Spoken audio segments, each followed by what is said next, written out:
This is the day that the Lord and we are making. Let us rejoice and be glad in it. Welcome to the Unity Center of New York City. Broadcasting live from the heart of New York City, featuring new musical guests every week, with a message and meditation from Reverend Justin Epstein, your weekly destination for a wholesome message and meditation. Welcome to the Unity Center of New York City.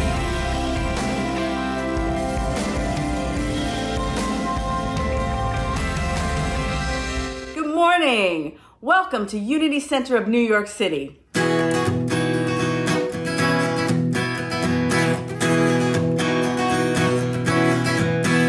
There's a reason for sunshine in the sky, and there's a reason why I'm feeling so high. Must be the Spirit makes that love light shine from inside us.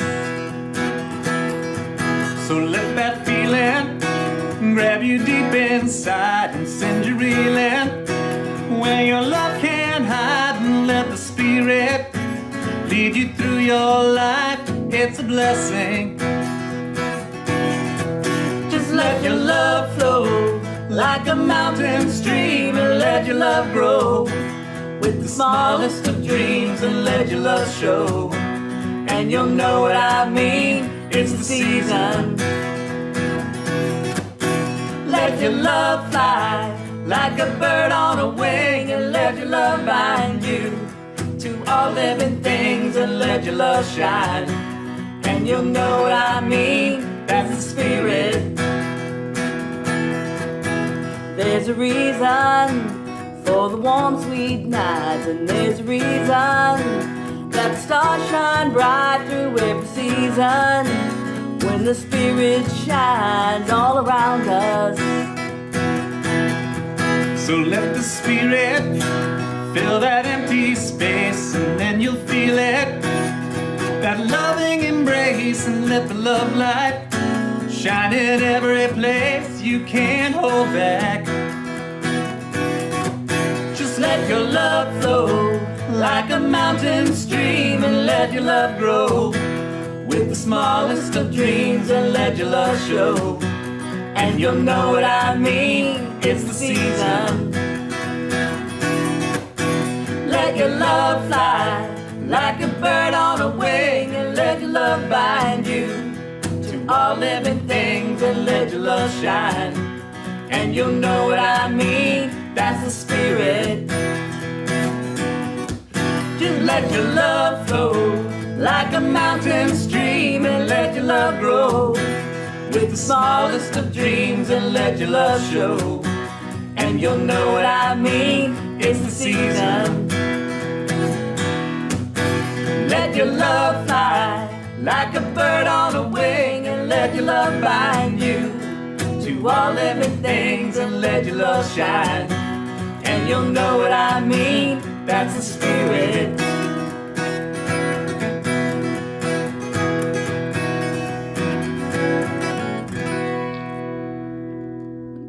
Thank you, Carla and Keyes. They're going to be singing with us again in a little while. Also today we have Peter Mayer with us for the first time. So welcome Peter Mayer to our music for today's service. We're glad you're here today. I'm Justin Epstein, the senior minister and author of the top-selling book, Super You. We're glad you are here. And we're going to have an uplifting time today. And we're going to have some guided meditation. We're going to do a little more singing and a message on present to the presence. And we'll say more about that in just a little bit. So hang in there. We invite you to please comment below, like if you're on Facebook, like us, and also feel free to share. You know, we want to get this message out to the world to help people be more conscious, help people be more present to the good in their life, and to just live a happier, more fulfilled existence. And I know that's important to you, and you'd like to see more people that way too. And one way you can do that is to help us get the message out there. When you put comments down below, that helps make our message more available to more people. And of course, when you share it with friends and family members and others, it gets it out there. So thanks for your support of helping to bring some singing with Peter Mayer, Turn Me Earth.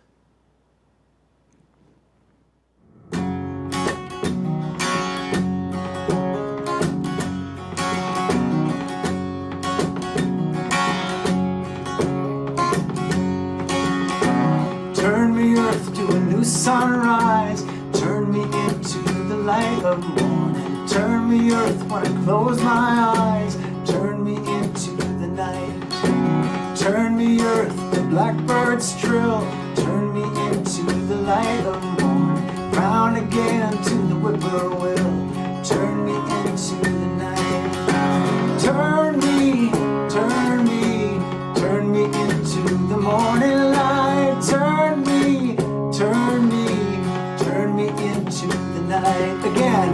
Turn me, turn me, turn me into the morning light. Turn me, turn me, turn me into the night. As you're spinning light and dark, turn me into the light of morning. Turn me earth around your star. Turn me into the night. Through the seasons we will go. Turn me into the light of day. Summer rain and winter snow. Turn me into the night. Turn me, turn me, turn me into the morning light. Turn me, turn me, turn me into the night. Turn me, turn me, turn me into the morning light. Turn me, turn me, turn me into the night. Mother Earth, your child I am. Turn me into the light of day. I was born for this dance. Turn me into the night. Round and round the sun we fly. Turn me into the light of day. Thank you for this life. Turn me into the night. Turn me, turn me, turn me into the morning light. Turn me, turn me, turn me into the night. Turn me, turn me, turn me into the morning light. Turn me, turn me, turn me into the night. Turn me into the night. Turn me into the night. One more. Turn me into the night. Hello, everybody, and welcome back. I have been having the time of my life chatting with you on both Facebook and YouTube. And of course, I don't need to mention it already. As you know, we're streaming live on those two platforms. And I'm having a great time, by the way. You guys are wonderful. You guys are really, really cool. And I'm very, very excited to be talking to all of you. Now, I'm here to remind you of a couple of things. Facebook, for example, the very first thing, as you know, the display should be right here. So what you want to do when you go to the Facebook page is hit the like button. Hit the like button. Then after that, my personal thing, I go check out the videos. Okay, and over there you will find the guided meditation, the inspirational videos, also the inspirational quotes, which you should definitely read. All right, so make sure you check those out. All right, and also hit the follow button. You can follow, and of course, as Justin said earlier, share. Make sure you share with everybody, spread the word, and help us spread the message. So another thing that I want to talk to you about is our YouTube channel. I know some people right now are watching on YouTube, which means you already subscribed, so thank you so much for that. But also, if you're not watching, make sure you hit the subscribe button. Very, very important. And also, right next to it, there's a little bell. Make sure you hit that, because that will remind you whenever we go live or whenever we upload a brand new video. Another place that I want you to show some love is the website, which also should be displayed right here. And that is unitycenternyc.com. So make sure you check that out. And you're probably wondering, Miguel, what can I do on the website? Very easy. You can find out more about us. You can subscribe to our weekly newsletter. And of course, you can make a safe donation. And Speaking of 70 nations, it is time for our prosperity celebration. So please help me welcome Reverend Justin Epstein.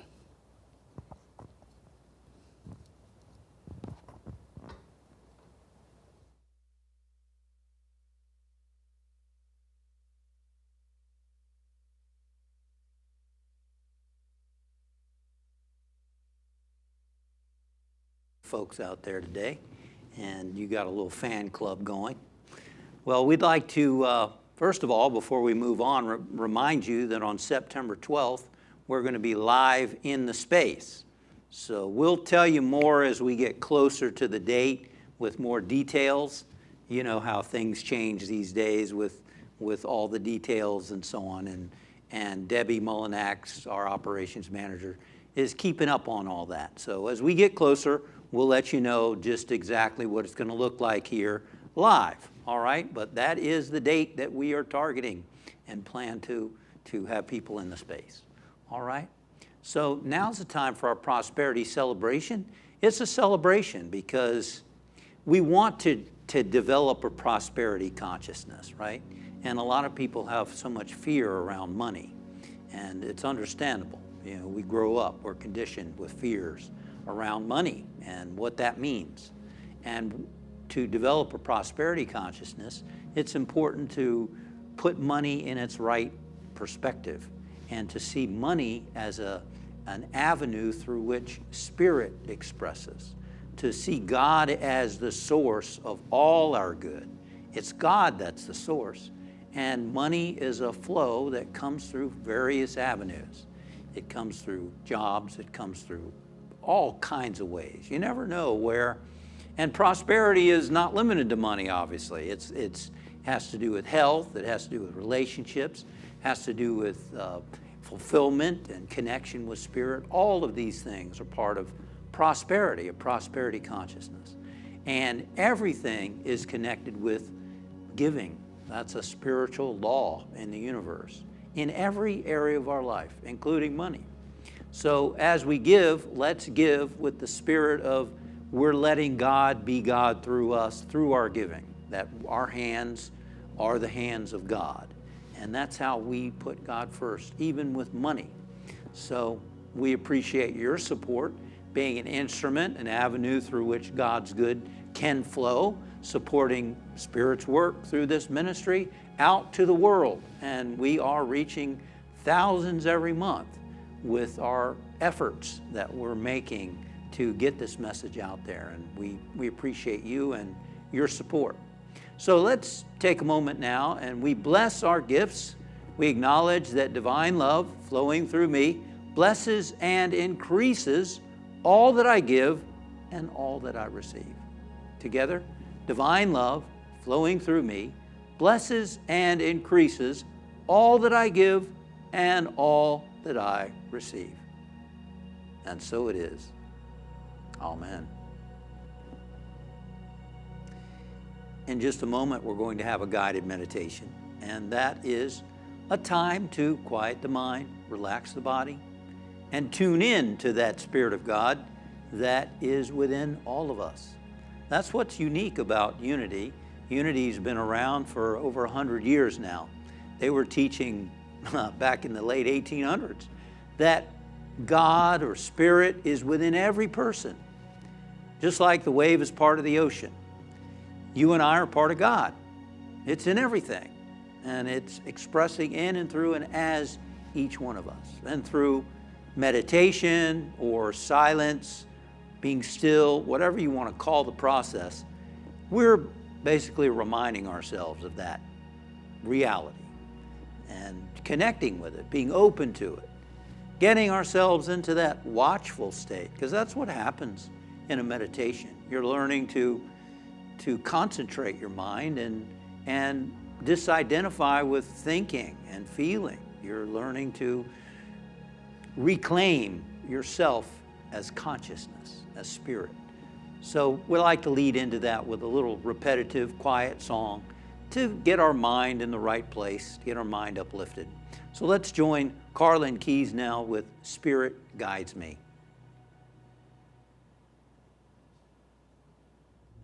Please join us in singing Spirit Guides Me. In every waking hour, Spirit guides me, walks beside me. Every moment, every day, Spirit guides me, walks beside me. Every moment I'm discouraged, every time I've lost my way, every crossroad that I come to when I don't know what to say. In every waking hour, Spirit guides me, walks beside me. Every moment, every day, Spirit guides me, walks beside me. Every time I'm in the shadows, every time the light is gone, when I'm feeling uninspired, when I'm waiting for the dawn. In every waking hour, Spirit guides me, walks beside me. Every moment, every day, Spirit guides me, walks beside me.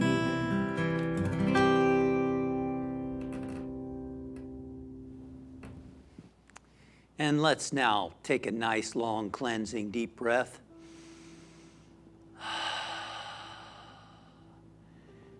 And just let your body relax. Let's have the intention to let every muscle relax and let go. And have the intention to really go deep in this meditation time. To get very still and quiet. To tune in to that wave of spirit that's around us, through us, expressing as us.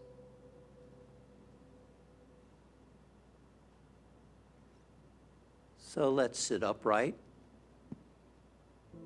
as you can. And it's even helpful to put a pillow behind your back to help prop your back up until the back gets stronger and you don't need the pillow. Or to just support your body if there's pain in the body. So that's a good thing to do. So let's now just consciously relax every muscle, becoming aware of the feet, and just sending the message, relax. Relaxing your calves. Relaxing the area behind your knees. Relaxing the thighs, the pelvic area, the buttocks. Let go and relax. Allow your abdomen and stomach to relax. Relaxing your chest. Feel like a wave of relaxation is moving through your body as you are becoming aware of each muscle. Relaxing the shoulders, the arms, the forearms, the hands. Relaxing the muscles in the back, the upper, the middle, the lower back. Allow your body to relax. Relax and renew itself. Become aware of the muscles in your neck. Relaxing the front, the back, the sides. Feel that tension just melting away as you scan your awareness through your body. Relaxing the muscles in your jaw. Let your cheeks relax. Feel your eyes relaxing back in their sockets. Relaxing the tongue. We use that tongue a lot, don't we? Let it relax. Relax your ears, your forehead, your scalp. Now from the top of your head to the bottoms of your feet. Letting go, letting go, letting go, letting go, letting go, letting go.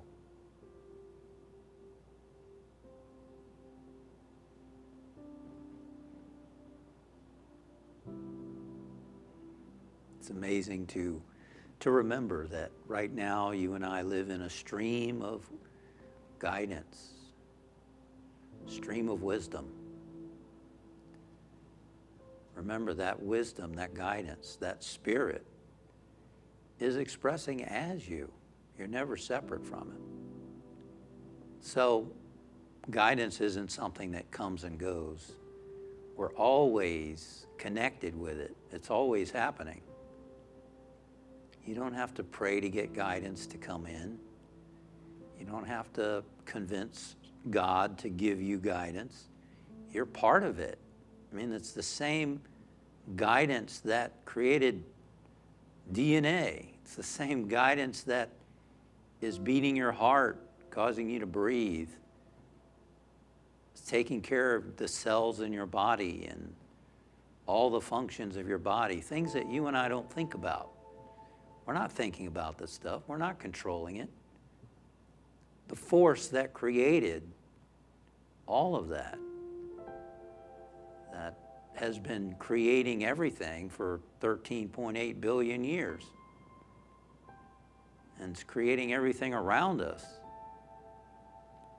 You're part of that. It's happening each and every moment. So when we pray for guidance, what are we doing really? We're reminding ourselves, getting ourselves out of doubt and confusion and fear. And we're remembering, wait a minute, I'm in tune with the flow of guidance. Let me relax and trust that I'm being guided. Let me get my mind calm and quiet. Get myself back in tune with the wisdom that's happening, the guidance that's happening. As Carla and Keyes were just leading us in song, Spirit guides me. Spirit guides me. Saying that doesn't make it happen. It just reminds us of what's happening. Spirit guides me. Spirit is guiding me. Sometimes we need to comfort ourselves. Sometimes we need a positive statement to get us back into a state of calmness and trust. And that's a good one. Spirit is guiding me. Spirit is guiding me. So let's take that deeper now by using that phrase as kind of an affirmation or a mantra. Spirit is guiding me. And repeat that in your mind over and over. Spirit is guiding me. And then wait. Repeat it. Wait and listen within. See if you can sense the presence inside. You don't make it happen. You're receptive. It's a state of humility. It's a state of receptivity. Spirit guides me, or Spirit is guiding me. And then listen, wait. And then again, Spirit is guiding me. Just to keep your mind centered for a minute or so. Let's do that together, okay? Just repeating, Spirit is guiding me. And then listen and wait.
Spirit is guiding me, even when I don't even realize it. Even if I don't hear anything in meditation, if I don't get some, some kind of sign through somebody, or doesn't matter, Spirit is guiding me. I trust, I have faith that it's taking place, that I'm being guided each and every moment. And the peace and the calmness that I have, the confidence that I have, that's a sign that I'm being guided. Spirit is in charge of my life. And so we bring to mind friends and family, and we know that truth for them. Spirit is guiding you. Spirit is guiding you. And when we say Spirit is guiding you, we're acknowledging that they too, like us, are expressions of that presence and activity of Spirit. Spirit is guiding you. Spirit is guiding you. Perhaps our prayer is more of it comforts us in knowing that Spirit's guiding our loved ones and friends, and that we can cease our worry and anxiety and trust that they're being guided. Trust that there is something greater at work in their life, and that Spirit is guiding you. And let us know that for every person on the planet, that Spirit is guiding you. Spirit is guiding you. In some way, I think we're supporting them and relaxing and trusting that Spirit is guiding them. So many of the problems in the world are because people are acting out of fear and lack and limitation. So we're affirming for them confidence, security, calmness, peace. Spirit is guiding you. Spirit is guiding you. And we see our planet enfolded in Spirit's light. That's a symbol for acknowledging that Spirit is everywhere present. God's light is everywhere present in everything. And from that awareness, we trust that our planet is being blessed and uplifted right now, that you and I are having a positive impact right now as we lend our consciousness to the healing, the harmony, and the peace of our planet right now. And we give thanks for that. We're grateful for that. And we bring our awareness now back to the room where we are. And we hear the sounds around us. We feel the chair, the couch, the floor beneath us. And we begin to adjust our eyes. And I just want to encourage you to not take the time we just spent for granted, but to know that you are right now, with your sincere and willing heart, you are now in tune with the presence and activity of Spirit. That's what you just did right now. You took time to remember the truth. So let's live the rest of our day knowing and trusting that that is the case. And remember, you can return to the memory of this time we just spent anytime during your day to help draw forth again the peace that you feel. Thank you, Father, Mother God. And so it is. Amen.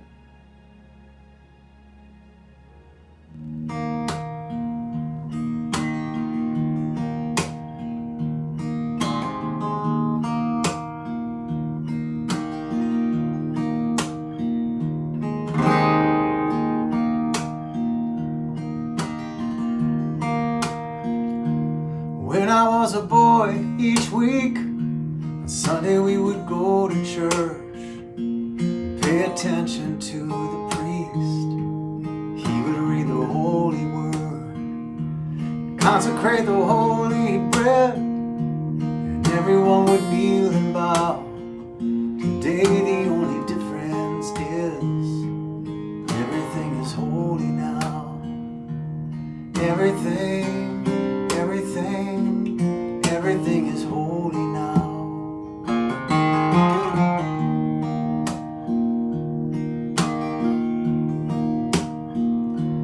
When I was in Sunday school, we would learn about the time Moses split the sea in two, Jesus made the water wine. And I remember feeling sad, miracles don't happen still. Now now I can't keep track, 'cause everything's a miracle.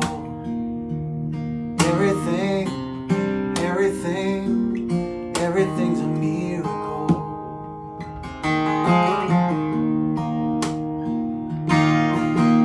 Wine from water is not so small, but an even better magic trick is that anything is here at all.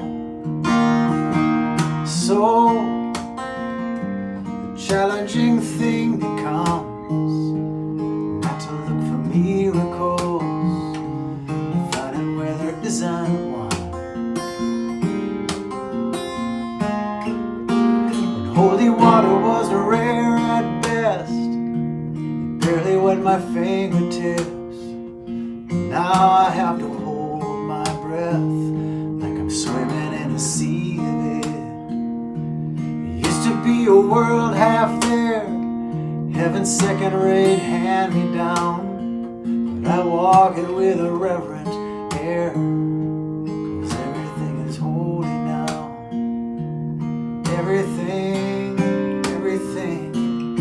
Everything is holy now.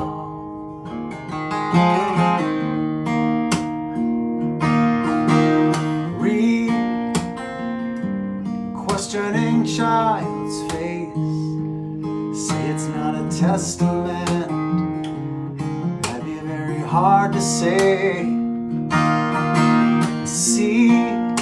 See another new morning come, say it's not a sacrament, tell you that it can't be done.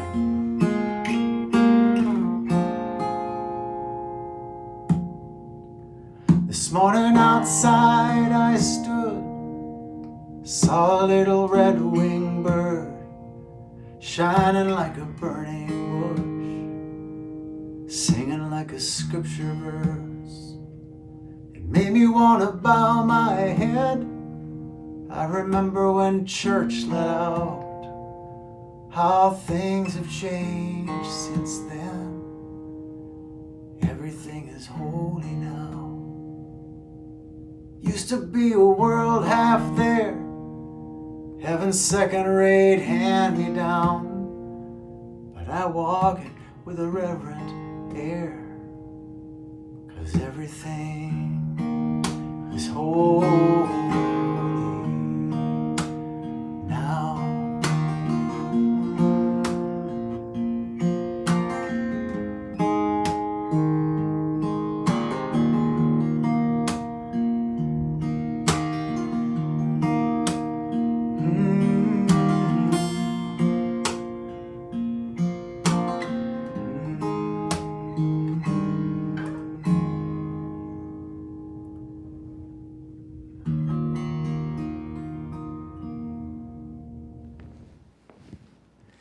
Would you like more joy, peace, and contentment in your life? If so, say, I.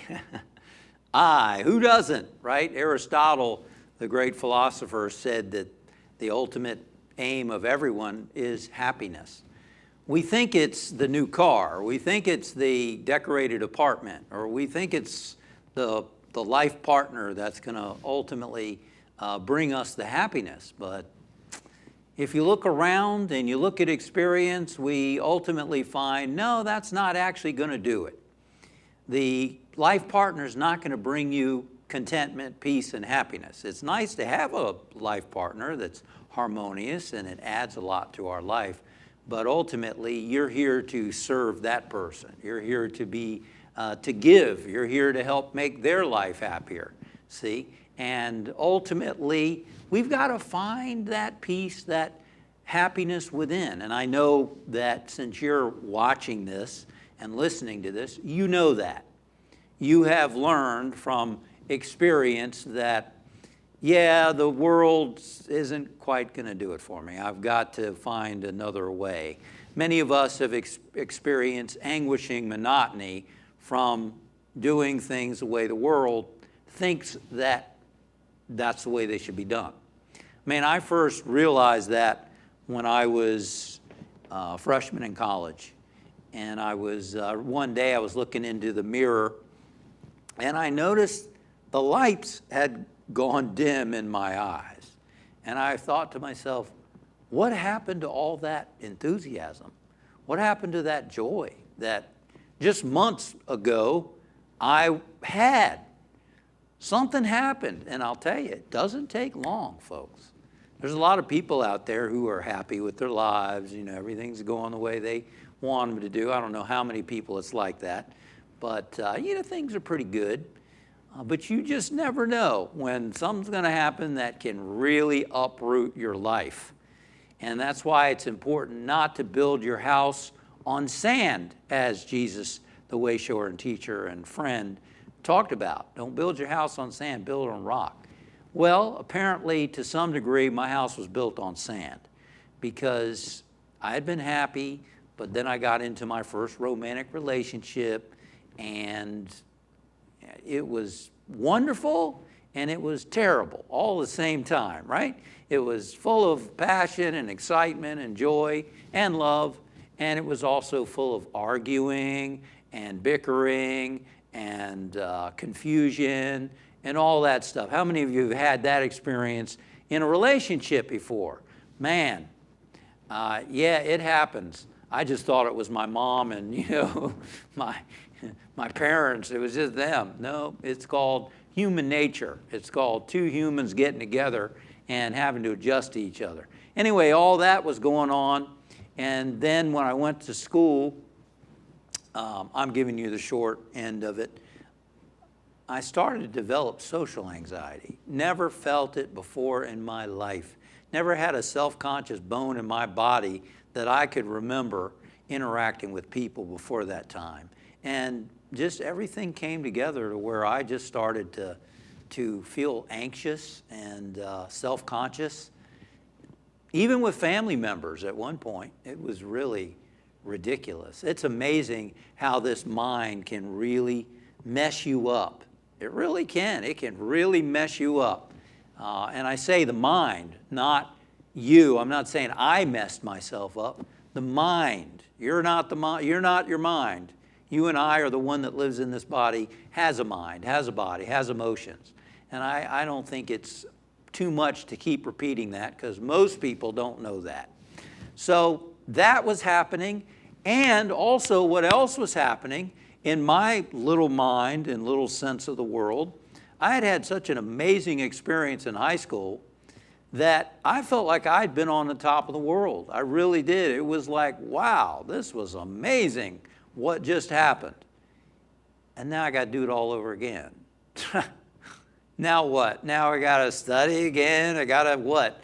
Get a career, get a job, get married, have kids, make money, grow older, die. I mean, I had a pretty bleak attitude at that point. Throw in all the confusion with all the other stuff going on, I was lost. Later on, when I heard the song Amazing Grace, I once was lost and now I was found, I knew what that meant because I was lost. I had been happy and now I was unhappy and I didn't know how to get back to that happiness. And that woke me up, started my waking up process.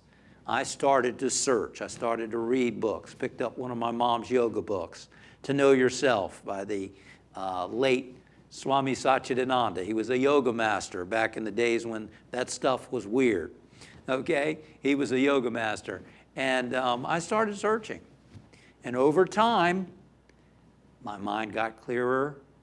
I started to discover inner joy, inner peace, inner calmness, and eventually I started to overcome the social anxiety and so on, for the most part. Every now and then it can rear its head, but life got a whole lot different and a whole lot better. And at one point I felt like I'm back to myself. Okay? And that can happen to anybody. I don't care what your challenge is. I'm not saying it's going to be easy. It wasn't easy. It was challenging, but I grew from it. And we grow from our experiences.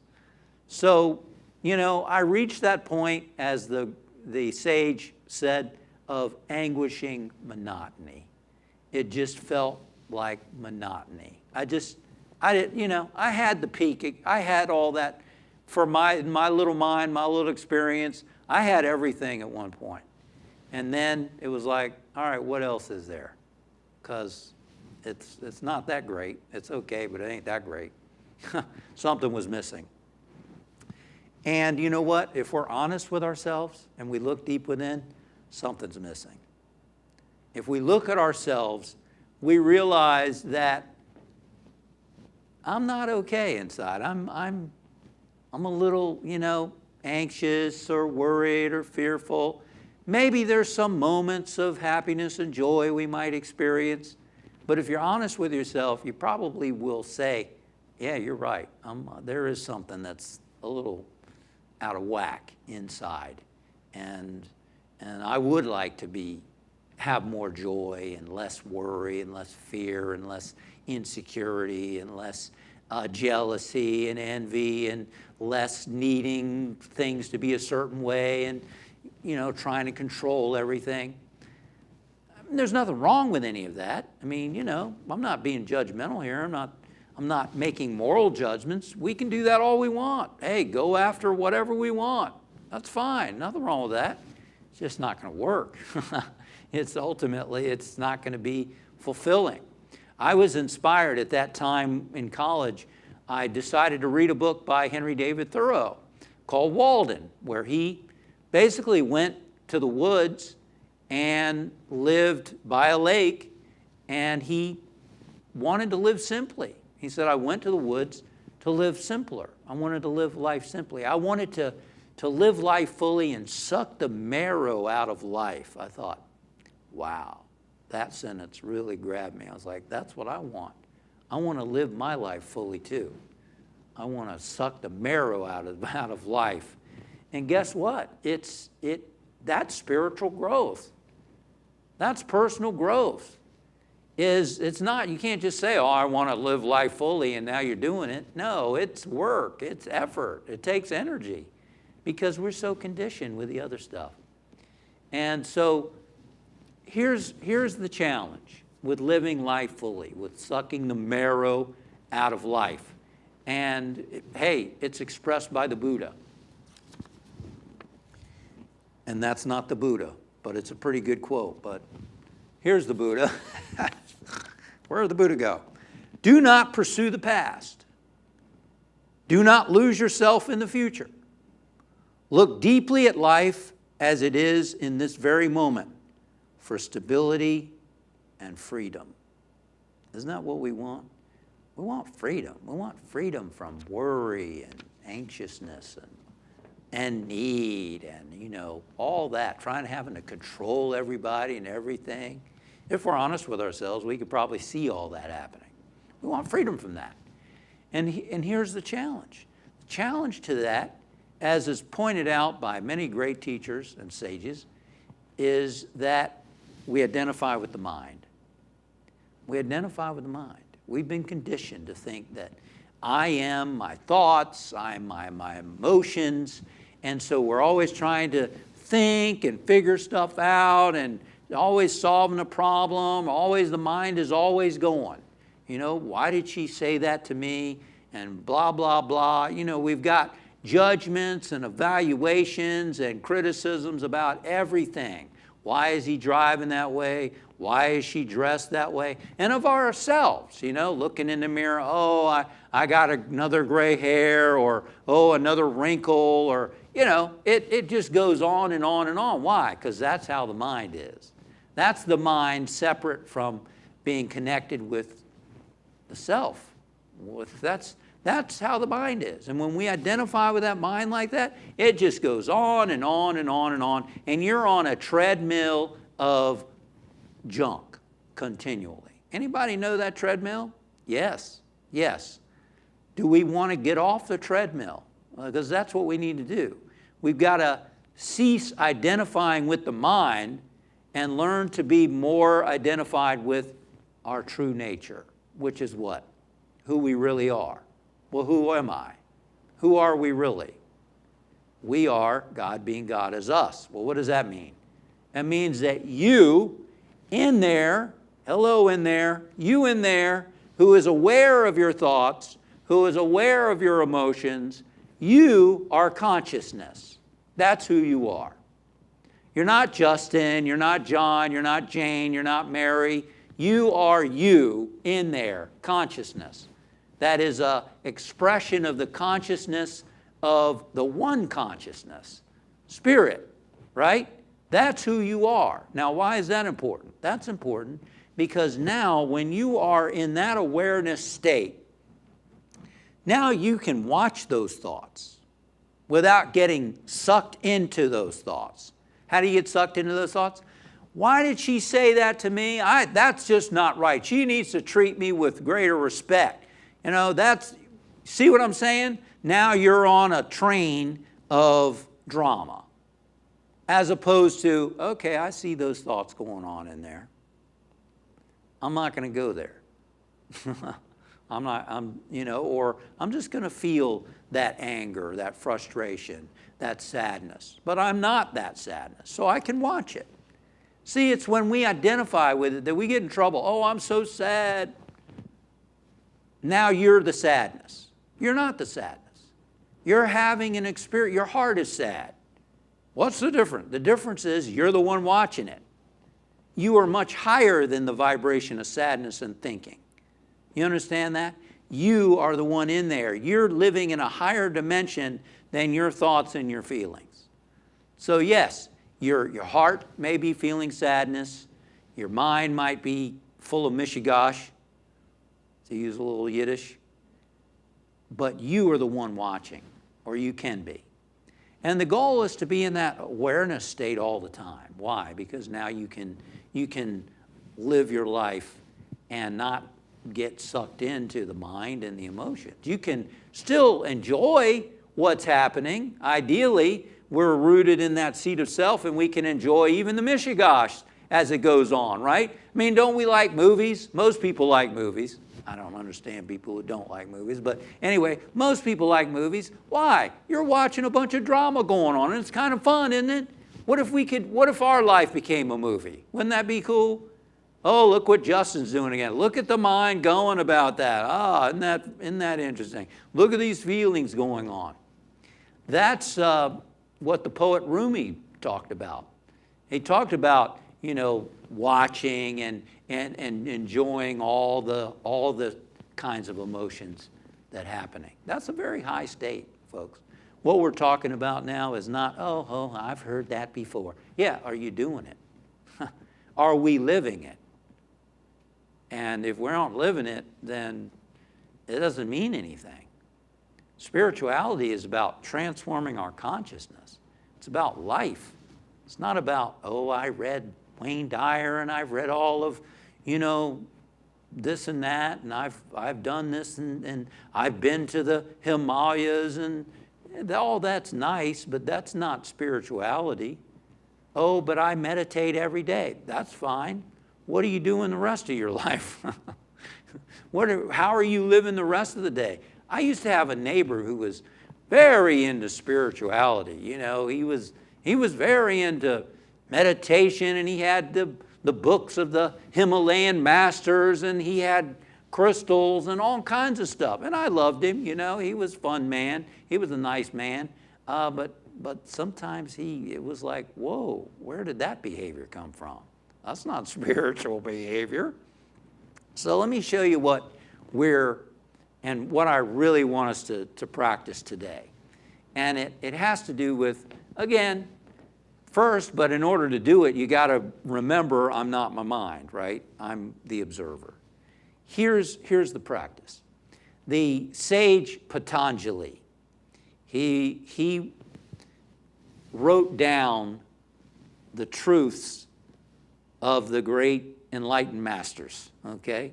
And it's called the Yoga Sutras of Patanjali. A sutra is a short statement of truth. And so he took these teachings that were passed down, this is thousands of years ago, and he wrote them down. And one of the things he said, he talked about the state of mind in which the subject and object are one. State of mind in which the subject and the object are one.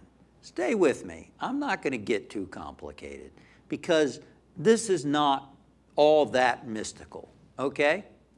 Abraham Maslow, the great psychologist, who, by the way, nowadays you hear on the radio, oh, there's a new research on happiness, or these books out on happiness and positive psychology, which I love, by the way. I read some of the first ones when they first started coming out in the early 90s. I love them. It's great having that research. Abraham Maslow was the guy who kind of started all that, really. He was interested in studying peak experiences. He was interested in studying what do healthy people do.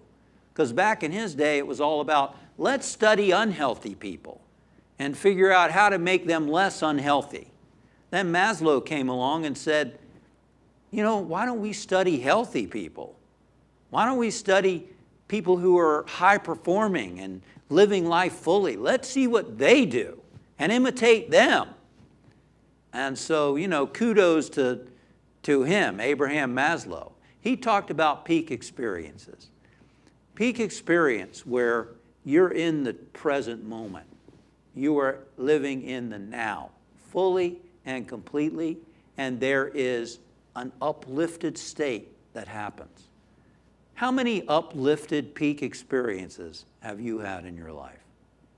I'm going to guess not that many. For most people, there's a few. The birth of a child, maybe the wedding day, wedding ceremony, maybe somebody was out in nature and they were skiing down a mountain and all of a sudden they just felt one with the wind and the mountains and they had this sense of oneness. It can happen in anything. You see it in sports.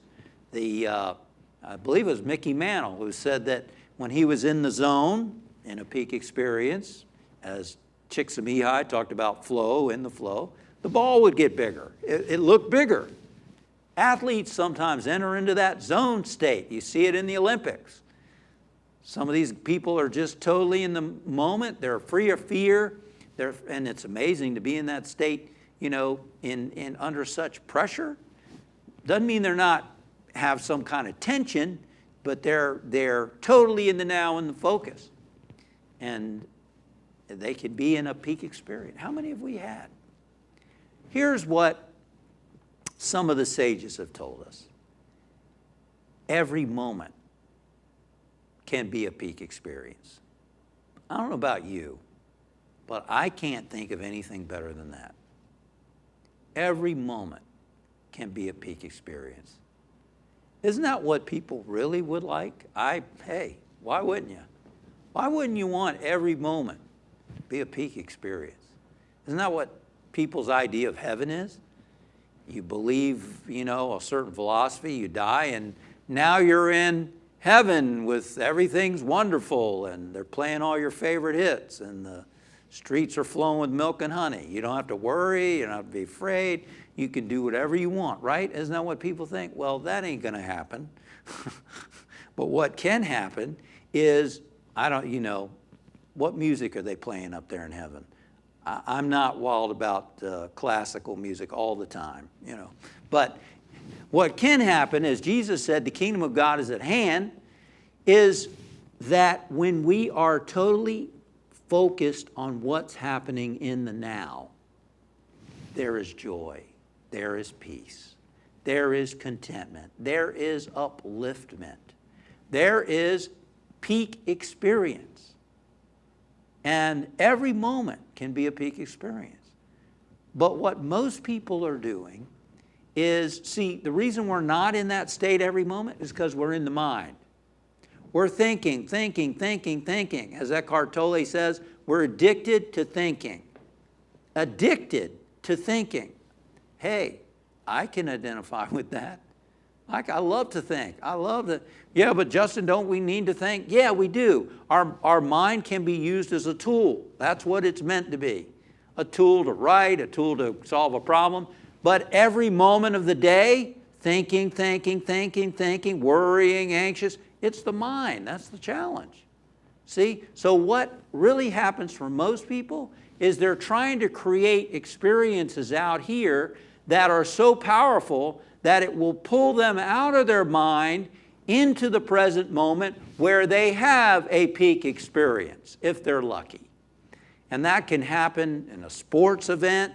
You know, it could happen eating a wonderful meal, but how many wonderful meals are there? How many amazing sporting events are there that draw you out of your chaotic mind into the moment to where you're uplifted? Not that many. And what I'm saying is the sages are telling us that every moment can be a peak experience. That's what's amazing. And it's not, you don't have to be enlightened to have that experience. See? We see a sunset, for instance, and we, you know, hopefully, for many people, they're in their heads. Oh, what a beautiful sunset.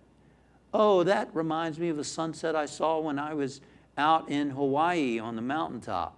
Maybe I should get a house out there in Hawaii and live in Hawaii. Oh, but yeah, I don't like the job I'm in now anyway. In the meantime, this beautiful sunset's happening. Are they really experiencing it? Maybe for 2 seconds. If we really experience it, it'd be, wow, taking it in. But instead, the mind gets going. Don't take my word for it. Watch yourself. Observe yourself. Notice how often the mind is going. Hey, I noticed that in myself. A while ago, I started noticing a pattern in the morning when I would start preparing breakfast. Then my mind would start going about problems or things going on. This is why that the lady who's done a lot of work with writing, she talks about, you know, she teaches people to write 30 minutes first thing in the morning because she had a lot of negativity going on, and I know some of you are familiar with that exercise. And I noticed what helped me was to start breaking that pattern by bringing awareness into what I'm doing, into the now moment. You know, pouring the oatmeal into the bowl, feeling the movement of the spoon, being present to chopping the apple. Why is that? What does that do? Does that give us marks with God? No, it brings us into the present moment where God is. God is not in the past. God is not in the future. God is not some being out there. We are part of God. You and I are expressions of God. And the reason we don't feel it is because we're in the mind all the time. See? So when you bring yourself into the now moment to be present, now you are present to experience presence. You get that? Present to experience presence. Why did the Zen monks talk about feeling the warm water as you're washing the dishes and so on? Why? Because what you're doing is you are disciplining your mind to be in the now. You're bringing your attention into the now, which is like a meditation. All of life can be like a meditation if we're constantly bringing our mind back to the present moment. See? And when you do that, you're going to notice something. You're going to notice your mind is wandering all the time. It's going into problems and worries and fears and all that. And so it's a meditation to bring your attention back to what you're doing. Focusing your attention again. And that's where the peak experiences can happen. See, feeling that oneness with whatever we're doing. Now, I'm not there yet. I'm not experiencing that every moment. I'm like you. I'm practicing. Okay? And I realize it's not easy. It's not easy. But that's what Patanjali is talking about, where the subject and object become one. When that sun is setting, you experience that oneness when you're really present to it, instead of in our heads. And they're telling us that can happen with everything. Can you think of a greater goal than that, than to be in peace and love and joy every single moment of the day? Nothing else is going to give you that. Everything else is going to be a momentary thing. right? People fly across the world to go to a, what is it, Michigan star, 4-star restaurant? I forgot what it's called. But, you know, people fly across the world to have a meal in one of these restaurants. That's cool. I think that sounds like a neat thing to do. Why not? Well, how long does that pleasure last? Half an hour? Okay, now what? What are we going to do now?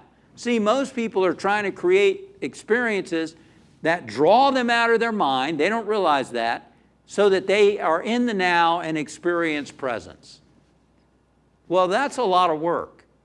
And by the way, what about all the rest of the moments? What about all the other moments we have? That meal is over in 30 minutes or an hour.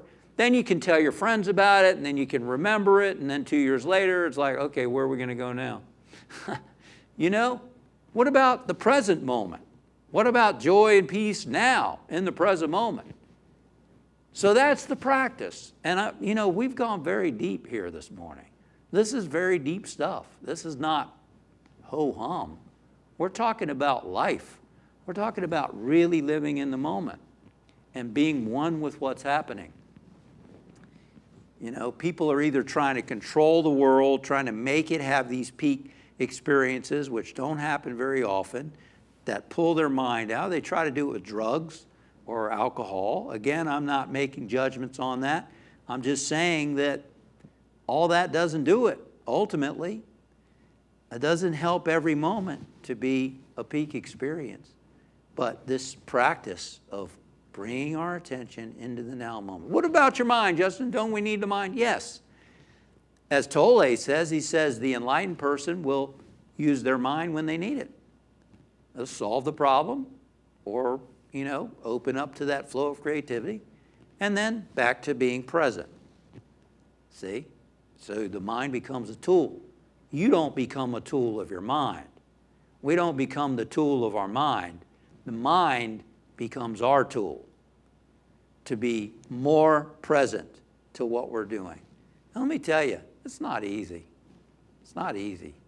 Just recently, yesterday, day before, I had something come up with someone I'm very close to.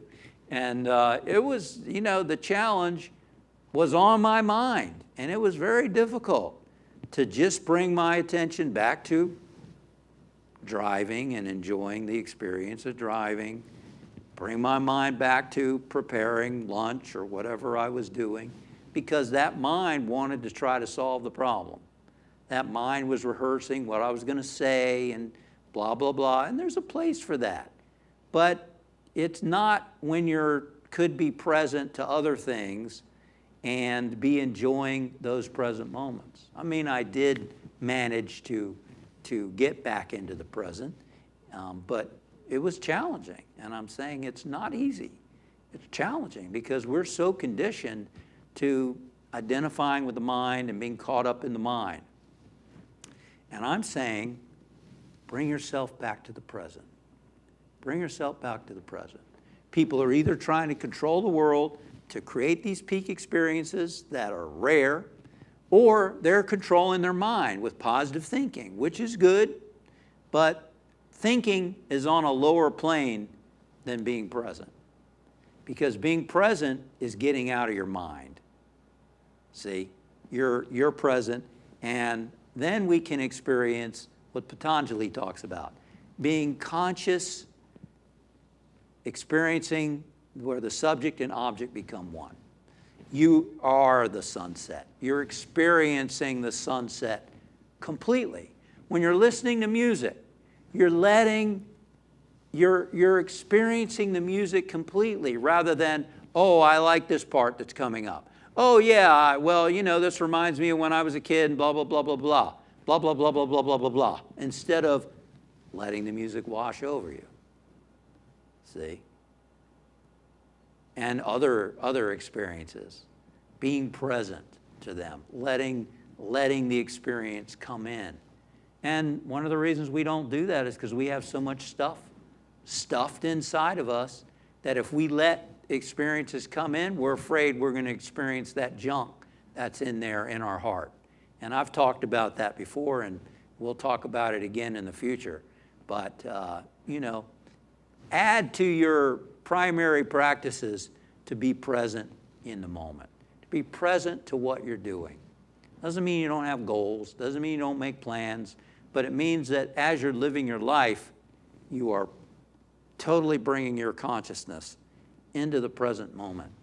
And I think you'll find, one, you're going to learn how active that mind is and how challenging it can be to be in the present moment. And two, you're going to find that when you are in the present moment, it's peaceful and it's joyful. And you start to experience more of the peace that passes all understanding that Jesus the Christ spoke of. You start to experience freedom that the Buddha spoke of. It sounds simple, but it ain't easy. It takes practice. Let's get still for a moment.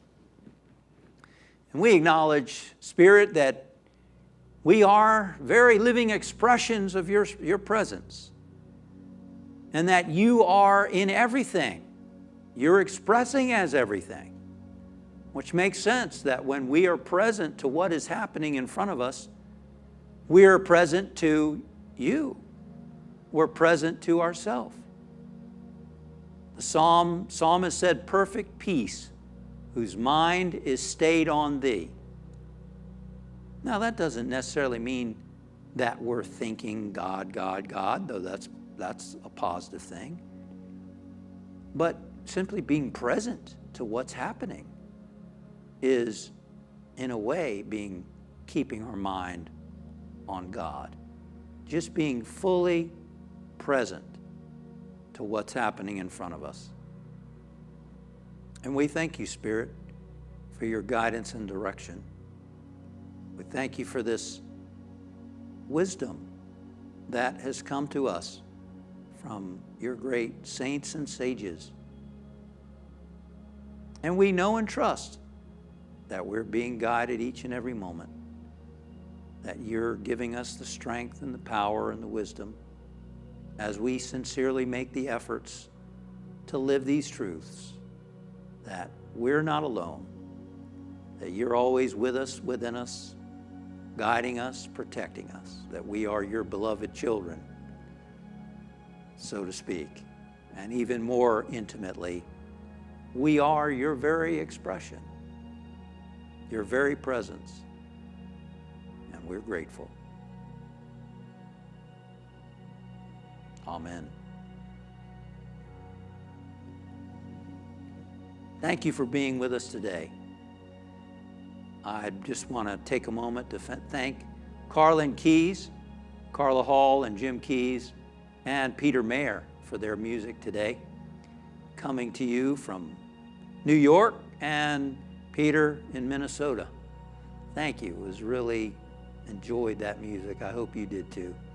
And thanks to Miguel, our host today, and Debbie Mullinax, our operations manager, and to Lucid, and to Perpetual Wave for all their work to help bring these live stream services to you and to help get it out to the world so that we can help to make an impact and to make a difference. Would you please join me now in praying and affirming the truth of God's guidance and protection. Together, the light of God surrounds us, the love of God enfolds us, the power of God protects us, the presence of God watches over us. Wherever we are, God is, and all is well. Thanks for joining us today, the Unity Center of New York City. I'm Justin Epstein, and we look forward to seeing you again next time. Namaste.